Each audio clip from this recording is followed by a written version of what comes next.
Thank you again, councillors. Welcome to our council meeting this evening. I again extend a warm welcome to those members of the public who are in attendance.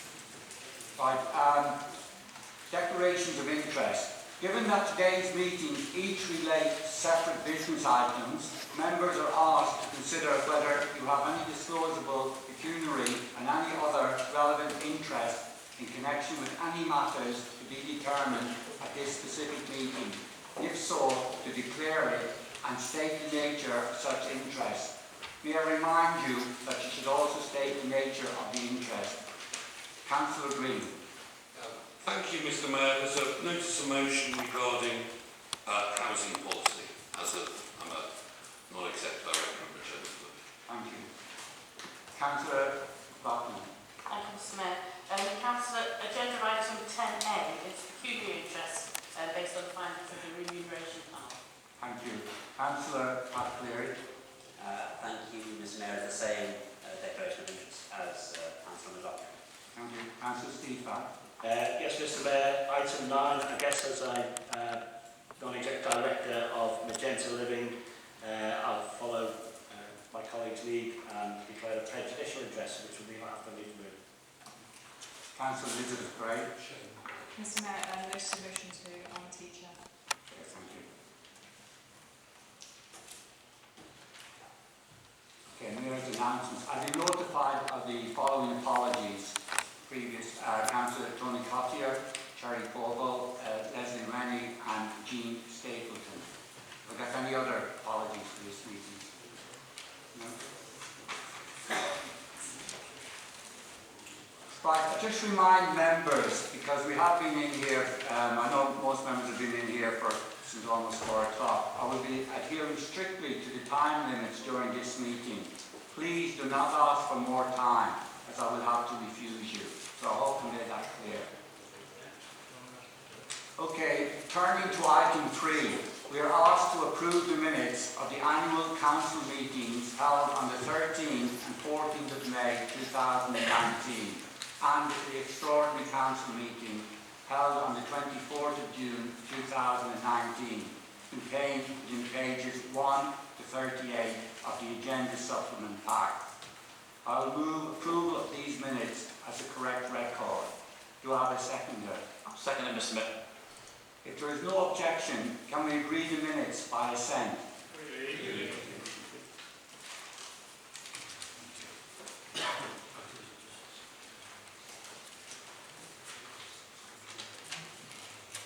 Okay, thank you. Right, petitions.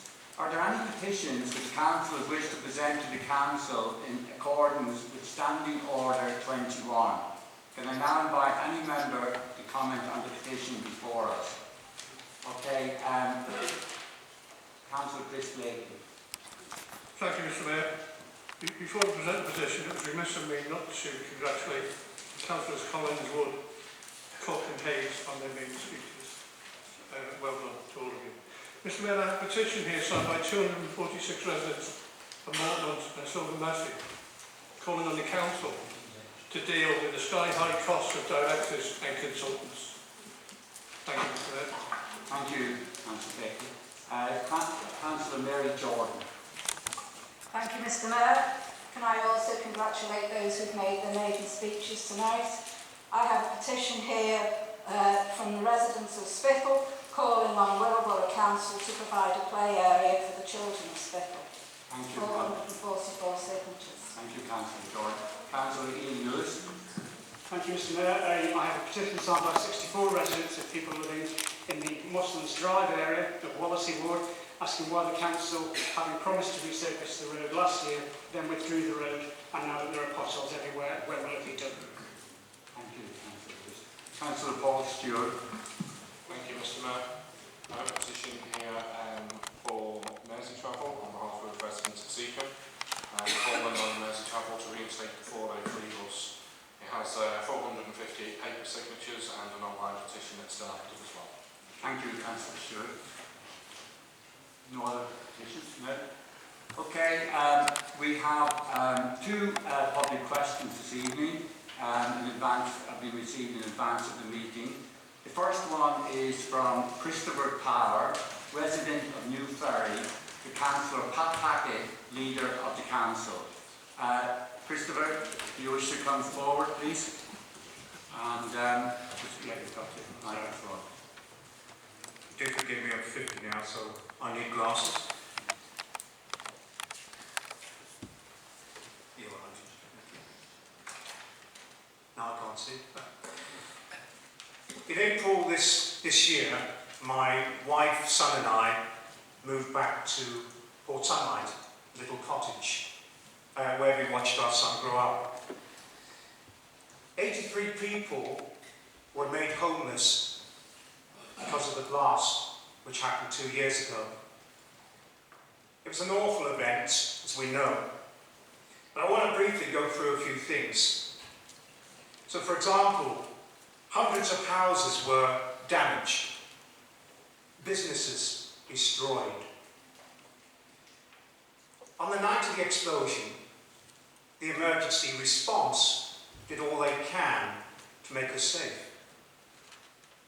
But we, the community, we feel that progression,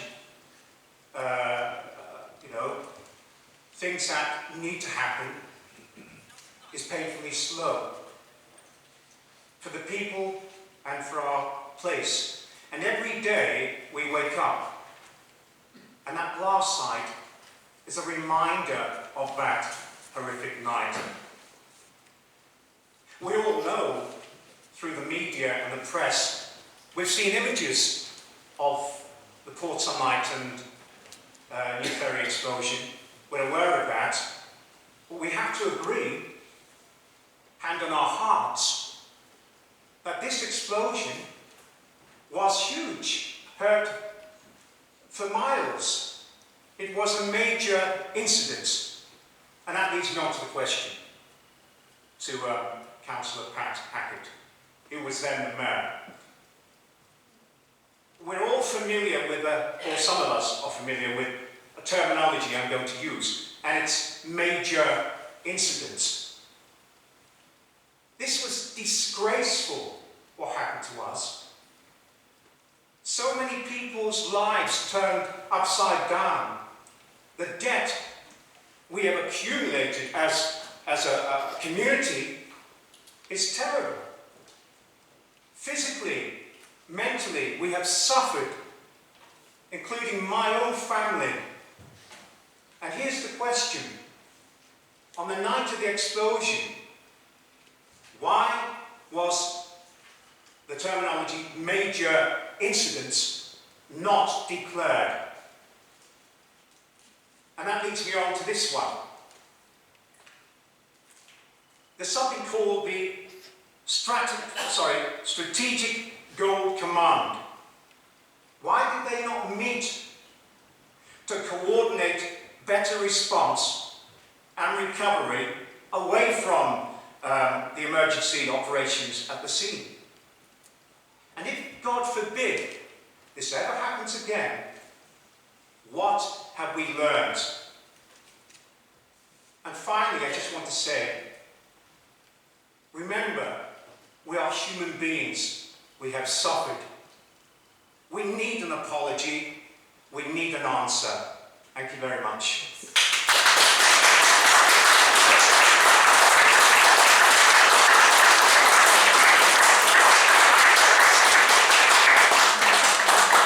Thank you, Christopher. Councillor Hackett, respond.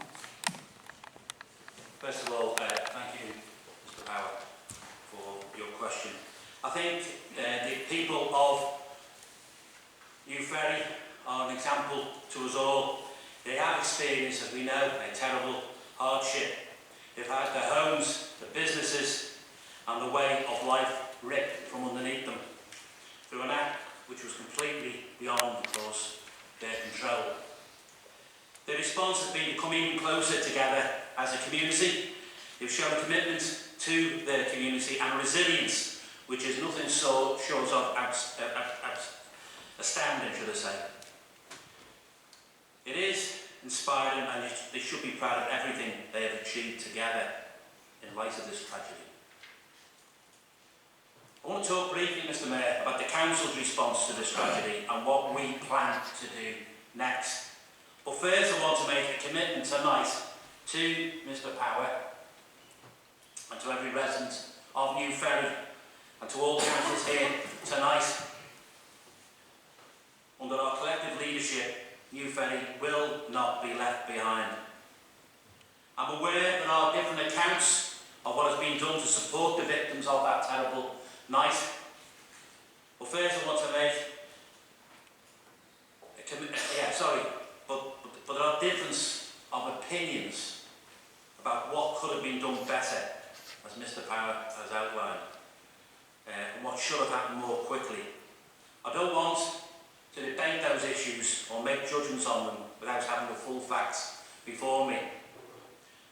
I know the member for Bromley, Councillor Joe Bird, has called for a scrutiny review of the New Ferry explosion, a review which will examine in detail every action which was taken or not taken, in order to learn the lessons for how we help people if, God forbid, we're ever facing a situation like that again. I support that call, Mr. Mayor, for a full review. I've asked officers to begin producing a detailed report to help members fully evaluate what happened, so we can come to a more informed opinion in this chamber. I do not feel it would be right for me, Mr. Mayor, to get into any further detail on the various points Mr. Power, should I say, has raised tonight, without having the benefit, of course, of those facts. What I will say to Mr. Power and to everyone in New Ferry, Mr. Mayor, is that I'm here to listen to you. I want to understand what you went through, and I want to help. Mr. Mayor, the Council has a budget from the previous Cabinet of £200,000 set aside to support the victims of this terrible tragedy and that terrible night. We, as a Cabinet, have already met with local people to understand how best to spend that money. And at the next meeting of the Cabinet at the end of this month, we'll make the decision and begin to allocate the funding. It won't, of course, replace everything which was lost. It will not remove the terrible memories and trauma that they went through or that they've suffered, but I hope it helps in some way.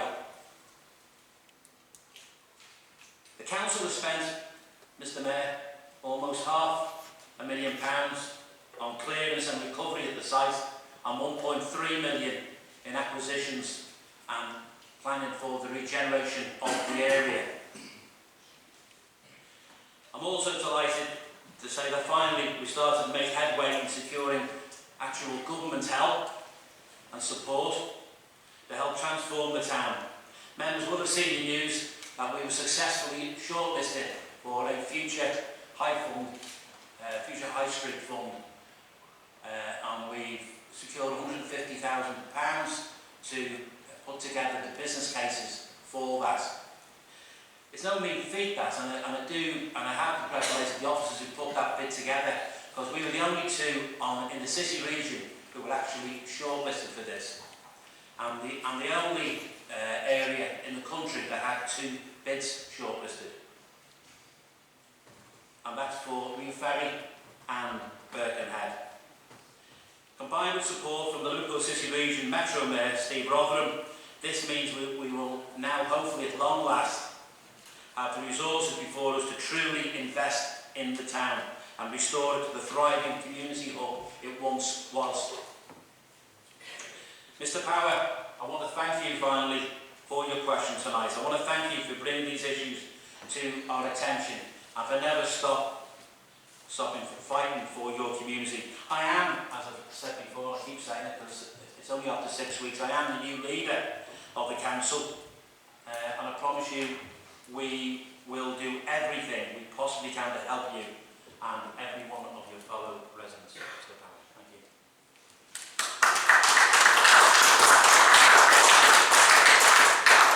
Mr. Power, you're entitled to a supplementary question if you want to. You don't have, okay, thank you. Right, we've got a second question. You want an apology and then we want justice and we want a Please, trouble and the please, mess of that one please, side tidied up. Please, from the public gallery, please just. Okay. We move on to our second question. Second question is from Chloe Stenhouse, Chairperson Friends of Poulton Landslip. And again, it's the Councillor Pat Hackett, Leader of the Council. Chloe.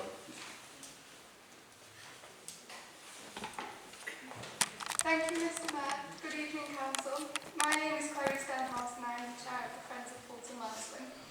We are a group of residents who aim to enhance our local area and work for the benefit of local families. There are 635 children on the 2 Spittal estates with no designated playground, the closest being a 33-minute walk away. My question tonight is what assistance can Wirral Council give the Friends of Poulton Landslip to set up a children's play area in Spittal, a facility that some residents have been asking for the past 30 years? Thank you.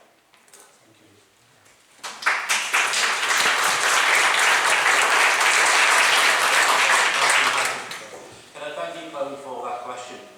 As somebody who's worked in the community, at a community centre in New Brighton for a long time, I know how hard it is in this time of austerity and cuts to actually fight for your area and fight for the things that you want to see happen. And, you know, it comes down to make it happen, particularly with equipment and play areas and community facilities. I know, as I say, how hard it is, and it comes down to money to make it happen. And certainly we will help. But unfortunately, we're not in a position, Mr. Mayor, to take on any additional play areas, as we do not have the capacity, for the reasons I've outlined, for the maintenance of any further sites. We've had to focus our resources on the ongoing maintenance and upkeep of the 74 existing playgrounds spread across the Wirral, and not taking on any new play areas for a number of years. We would, of course, as I said, be happy to work with you regarding improvements to the existing play areas in the vicinity of Spittal, if this is of interest to your group. And as I mentioned to you earlier when we had a chat, so we will and we can look to support you about raising additional monies, and I know your group has wide support across the community. And as I think it's important we keep talking to you to see what other opportunities, Chloe, might be available. Thank you, Mr. Mayor. Thank you, Councillor Hackett. Chloe, do you wish to ask a supplementary question?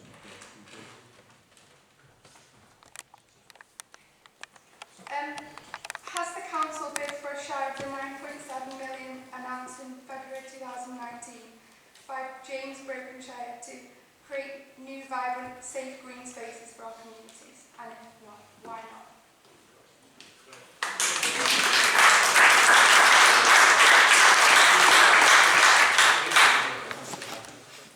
I can see you've certainly done your homework and good on you. I mean, the important thing is that we help you look at those opportunities, as I said earlier, and the officers who have that expertise, and I've just mentioned one big fund which we've been shortlisted for, will be able to help you with that, Chloe. I promise you that. Thank you.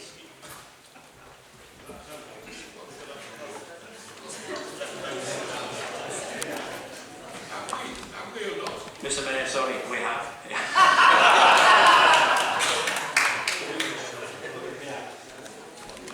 Okay, thank you.